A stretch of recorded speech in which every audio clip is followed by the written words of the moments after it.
Hi, it's Davin Sunvik here with The Catch Today, and in case you don't know who I am, I got stuck on the end of a hunting trip for an extra few days, and I had to get evacuated off the mountain. So, if you don't want to end up in that situation, or you want to be prepared enough in order to escape a situation like that, this is the video series for you. So this is part 2 of the survival skill number 4, which is self-defense. So we're talking about self-defense from wild animal encounters. We talked earlier on about how to prevent wild animal encounter attacks, and now we're going to be talking about how to essentially handle it if it were the case. And I hope that each video kind of feeds off each other, right? You understand that preventing a wild animal attack is very, very important, and you get that information from this video. And I would hope that you learn enough about preventing wild animal encounters so that this video makes a lot more sense as well, because everything has context, right? So without any further ado, let's talk about a couple of options that you have. We're talking about wild animals. We're talking about long-range weapons. We're not talking about knives or hand-to-hand combat here, right? None of that is going to matter at the end of the day. Now, if you do find yourself pinned to the ground, let's talk about the worst situation, right? Shark attack, alligator attack, mountain lion attack, bear attack, wolf attack. If it's just you and one other animal, right? I'm putting fingers into the eyes, right? Like that's what you have to do. You have to cause so much pain that it's not worth it for you to be a meal, right? Or if it's an animal defending itself and it thinks that you're trying to harm its young, then I would do the exact opposite strategy, which is pretty much just to play dead, right? So you got to determine what's going on there, right? Shark attack, probably want to avoid being eaten, right? If you were in the jaws of something's mouth, right, and it is trying to eat you, right, that is a way different situation than an animal that's kicking you or mauling you to death because it thinks you pose a threat to its young. So you got to assess the situation first a little bit before you have a plan of action. But those are the two strategies, right, for close range attacks, right? You're not going to be able to out wrestle a bear. Nobody's going to be able to do that, right? Bear just has more mass, and you're in their home territory, right? So don't think that you're going to beat the home team at their own game.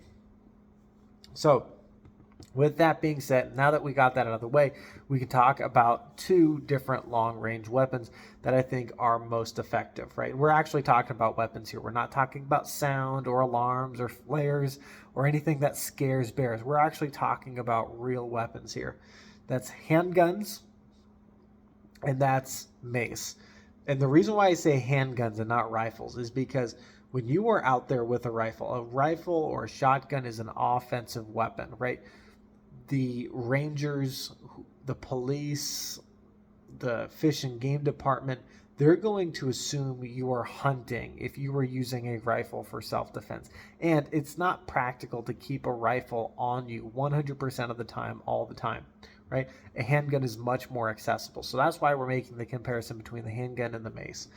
The reason why mace is an option is because you can use bear mace or bear spray out to about 30 feet away, right? 30 feet, you hit a bear with mace, right? You have a 99% success rate, right? Even at stopping a charging grizzly bear, right? And having them turn the other direction, right?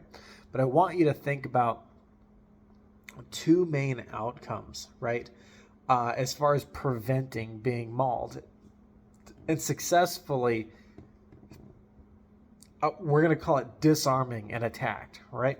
Because if we are on the ground, right, getting mauled, and we're talking about eye gouging, right, like it's too late, right? You're going to the hospital, consequences are being had, the animal's getting endangered, you're getting endangered, right? Like we're talking about preventing the attacks, right?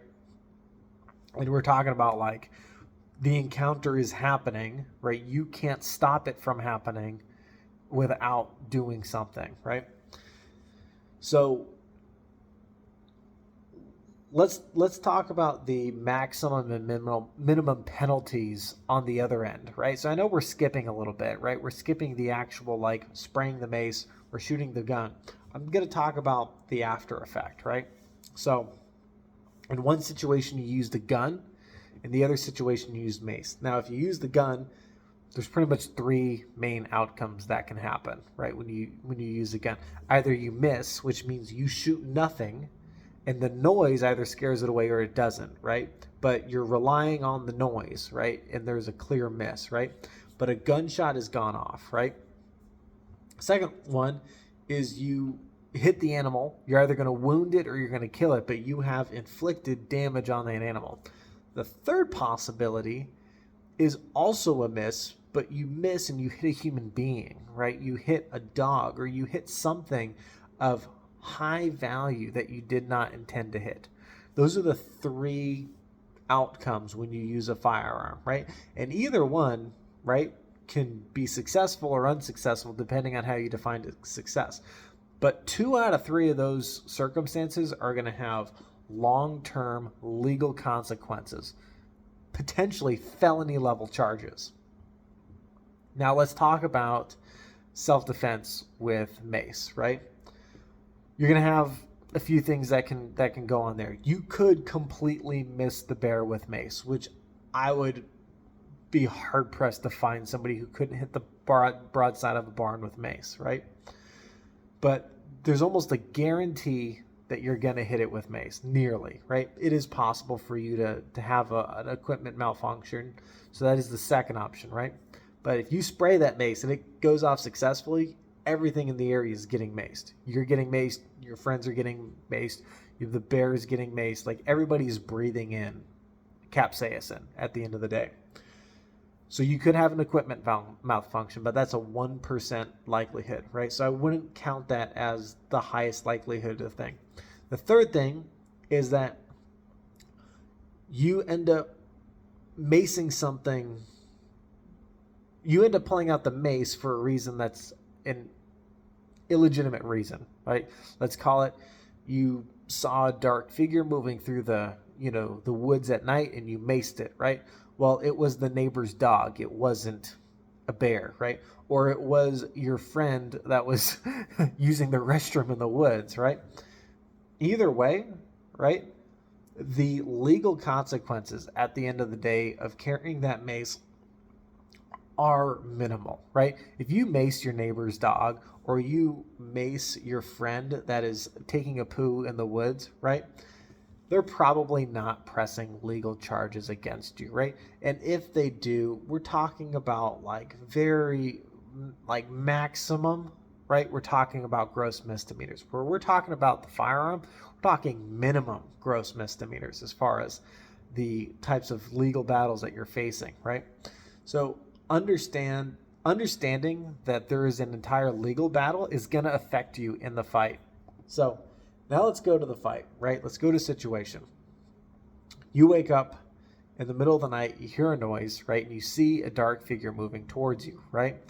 You can hold that mace in your hand with a certain level of confidence that no matter what happens, right? No harm, no foul, right? But you hold a gun in your hand, right? And somebody walks into camp looking at you holding a gun at them, they're going to have some questions, right? At minimum, right? So you can make a situation very, very awkward by pulling a gun too soon.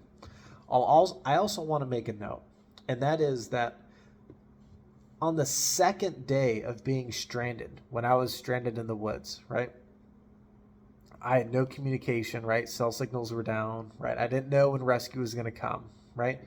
There is a part of your brain that kicks into gear that you cannot control. And I would say that my mental health was not at the ideal state of carrying a gun. Now, at that point in time, I don't think I would have done anything that would have hurt anybody or hurt myself with a gun, but I decided to lock my gun in my truck at that point in time and use mace. Had I not had mace in my truck to be able to carry with me, man, I was walking through mountain lion territory in order to spread out notes and things like that. Like I said, in case you haven't watched my other videos, definitely watch it in the series because it gives you context.